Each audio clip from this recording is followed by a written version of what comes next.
Yo, good morning, afternoon, or evening, whatever time you are tuning into this broadcast. This is Ishues, Coach Ish, whatever you want to call me. Um, let's talk some boxing. It's been a minute since I made a video. Um, last fight, last couple fights actually. Um, I've been really sick. I got really sick, and then right after I recovered, I got really busy. You know what I'm saying? Because I lost a little time when I got sick, so I got back on the grind.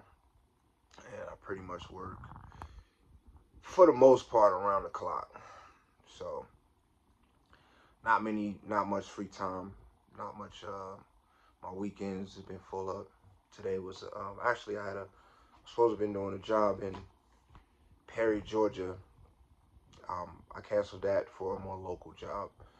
That was only Saturday for half the day, and then Sunday I get to chill. So I was able to have some time away, watch the fight, record this video, you know what I'm saying? And things are slowing down a little bit for me now. I just had to get back in the grind because I lost a little bit of time after I got sick. But anyway, enough of that bullshit. Let's get to this fight. People have been asking me all week about this fight. And my answer to everybody has pretty much been the same. I'm kind of glad I didn't leave a video, a prediction video, because it more than likely would have been in favor of Devin Haney. But the thing about this is, like, it would have been in favor of Devin Haney without a really, really sound argument on why Devin Haney would win. Getting past all of the bullshit, all of the fanfare, all of the Ryan Garcia shenanigans and all of that, Ryan Garcia can fight. And speaking of that, I fucking hate the commentators. Like, I really, really hate listening to the commentators. Because until that knockdown, the commentators was pretty much playing Ryan like he can't fight. And then right after the knockdown, the same person that was playing him the whole time like he can't fight, like he don't know what he doing in the ring, all of a sudden now, Ryan Garcia, he could really fight. Like, you wasn't saying that earlier. You wasn't saying that earlier. That's why a lot of times when I watch fights, I just mute it. Because a lot of times the commentators, they be biased towards a certain fighter until the tide change. And then they switch up. Then the whole time they commentate and they saying a whole bunch of goofy shit that don't make no sense. You know what I'm saying? Because like I said, up until that knockdown, the commentators were playing Ryan like he can't fight. Like he don't know what he's doing. You know what I'm saying? And then afterwards, now all of a sudden he's this genius. Like, nigga, come on, man, get the fuck out of here. Anyway, I digress. Great fight. Not a totally unexpected ending. Even though the refs was trying to cheat for Devin Haney, I didn't agree with the point they took off for the shot after the break. And then it was a lot of holding that was allowed to happen, and I just, it looked like they was trying to, give Devin Haney every chance to win. That's what it looked like to me, but whatever. Ryan pulled it off. Derrick James. Let's talk about Derrick James. Sometimes trainers may be good trainers for certain fighters or certain fights, and may not be good trainers for other fighters and other fights. Derrick James seems to be a good trainer for Ryan Garcia. Yeah, Ryan Garcia doing the right things. I like, and he said it after I noticed it. I ain't really winning. It's hard not to notice, but Ryan Garcia riding behind that stick. That was a good, because he didn't used to do that. So that was a good adjustment. When you get a new fighter, it's all about making one or two adjustments at a time per fight. You don't want to overwhelm them with too many things. So you find one or two things and you adjust those, and you get them to work on it religiously. And that working behind the stick, keeping that stick out there, around behind the stick was great. Um, I seen a couple ways that he was setting up that left hook, and at first he was just going for it, and then he started to set it up behind the right hand. If you want to land a left hook, you know what I'm saying, you don't just throw it. You can just throw it, but if you don't get no success from just throwing it, right, then you got to set it up. You got to find a way to set it up.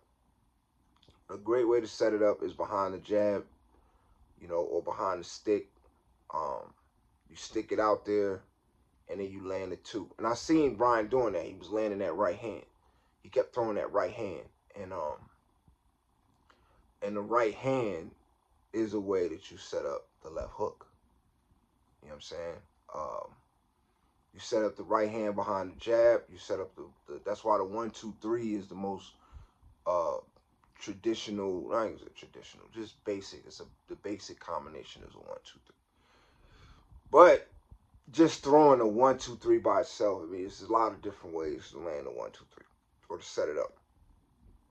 So the combination is basic. How you set the combination up could be basic or it could be elite. And you set the 2 up behind the 1, and then you bring that 3 behind the 2. And it don't have to be boom, boom, boom. You know what I'm saying?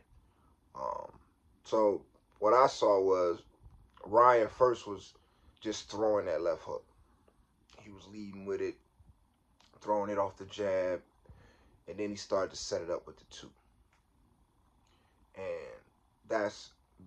that honestly was different, because usually when I watch Ryan fight, he leaned heavy on that left hook to the point where it's easy to see. So I like the setups that Derek James had Ryan doing. People was talking shit about his shoulder roll. You know what I mean? Like, if it works for you, let it work. I mean, the shoulder roll, it's like people don't like to see people doing the shoulder roll outside of Floyd Mayweather. Floyd Mayweather is not the person who coined, or he probably coined the phrase or whatever, but he's not. He didn't invent the shoulder roll. It's not his thing. That's a boxing technique. You know what I'm saying? The shoulder roll, the Philly shell, whatever you want to call it, it's a boxing technique. And as a fighter, you got to have a little bit of all of it. You got to be able to go into all of it, because at the end of the day, the commentators are not in there. The trainers is not in there. You in there. And you got to make a decision on the fly about what's the best thing to do in that moment. And it might wind up being something that you didn't work, I ain't going to say you didn't work on, but that your coach didn't work on with you. You know what I'm saying? Everybody got their own individual set of skills and talents. And a lot of times, there's certain things that a fighter might bring out that might not be what I taught him to do. But if I see that's something that he's naturally inclined to do, I'm going to help him to sharpen it. Unless it's something that's detrimental. Shoulder roll is not detrimental. And how he was using it wasn't detrimental. You know what I'm saying? You saw what happened. He turned his back a little bit. And they were saying, well, Devin Haney just pound away on that body on the right hand, or the right side. I mean, on the left side, okay.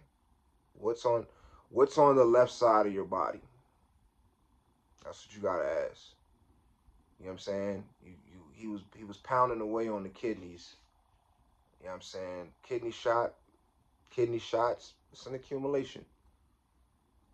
Especially if the person is not a raging alcoholic with a bad liver. Bad kidneys. Well, the liver processes alcohol, but you know what I'm saying? Unless you got bad kidneys, then one shot may do it. But you gotta beat on those areas, especially if they're in shape and they got good muscle behind the organs or whatever. Like those are spots you gotta beat on. You ain't gonna stop them with that. You know what I'm saying? Now if it was on the right side of the body where the liver is, then that's a different story. But that's all. If that's all you have is the left side of the body, that's not much. So just pounding away, and then Devin Haney is not a power puncher, so pounding away on the left side of the body off of Ryan's pseudo Philly shell, which pretty much kept him. It looked weird. It looked awkward how he was using it because that's not the way we're used to seeing it being used because Floyd Mayweather used it different. But the whole time he was doing it in the beginning, the commentators was clowning him for it. They was clowning him for it. It was straight up clowning him for it. Until it was successful. Then they praising him. They're like, man, get the fuck out of here. That shit annoys me. I'm sorry, I keep going back to it. But you know, Devin Haney did it. You know, he went to the Philly shell. He started pounding on the body. It did nothing because you hitting them in the kidneys, and you're not a power puncher. You know what I'm saying? There's nothing there. You know, you try to crack the ribs, but again, you're not a power puncher. You're not a power puncher. So that was one thing. I thought Devin Haney's, you know, see, the thing, okay, so Bill Haney, trainers can get fighters in trouble.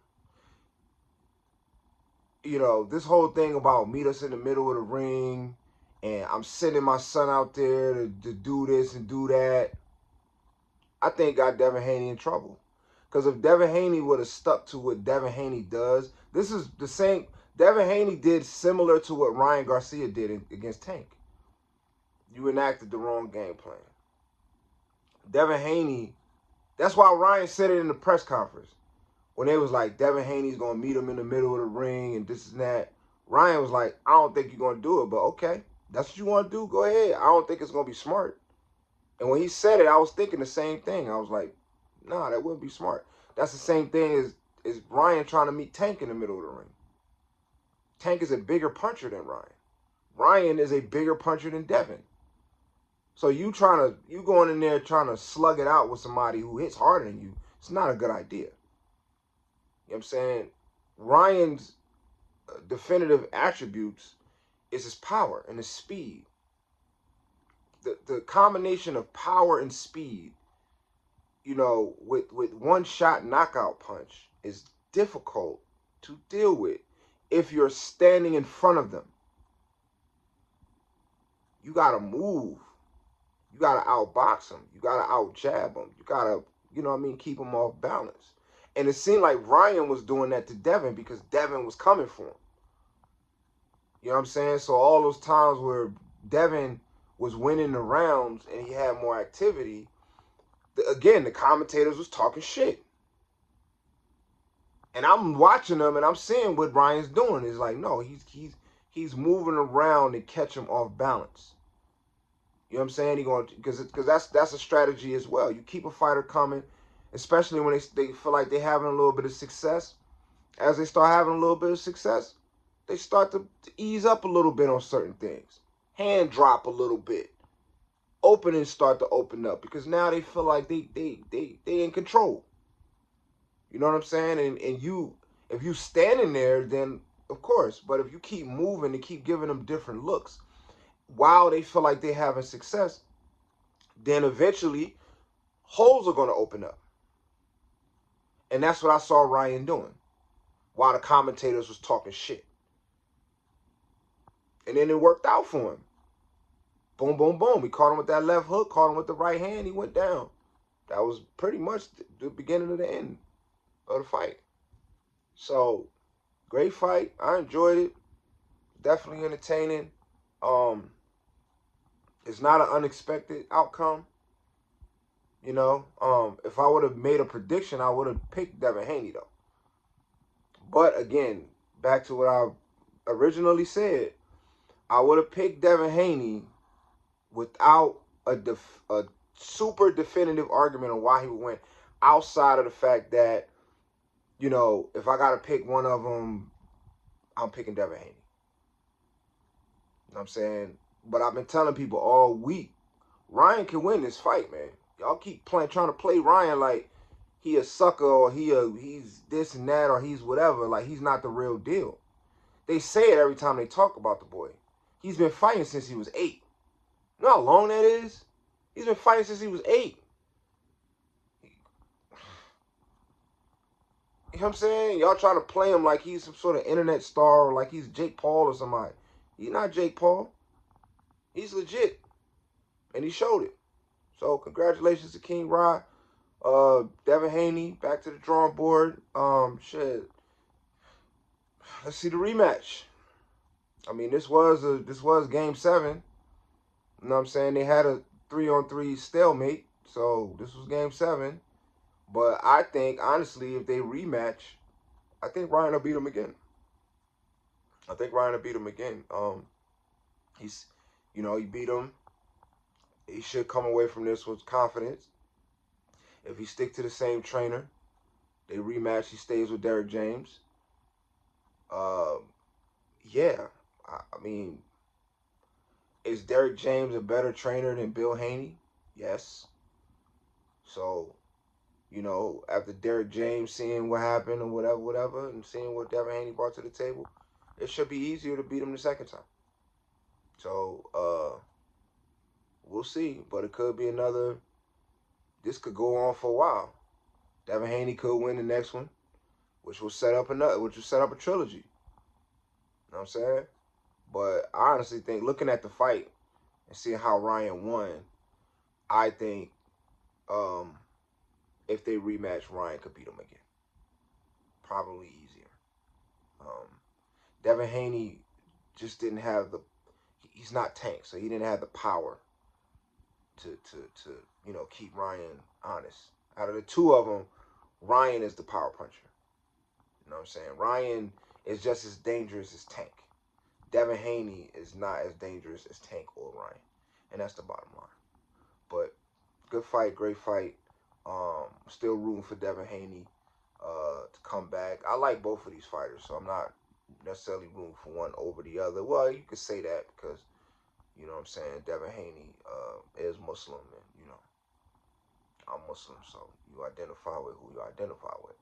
But from a skill standpoint, I'm glad I wasn't forced to make that pick simply on that premise, because that would go against how I feel. You know what I'm saying? All that aside, what your skills are like, what your IQ is like. You know what I'm saying? But I probably would have just to make a prediction. You know what I'm saying?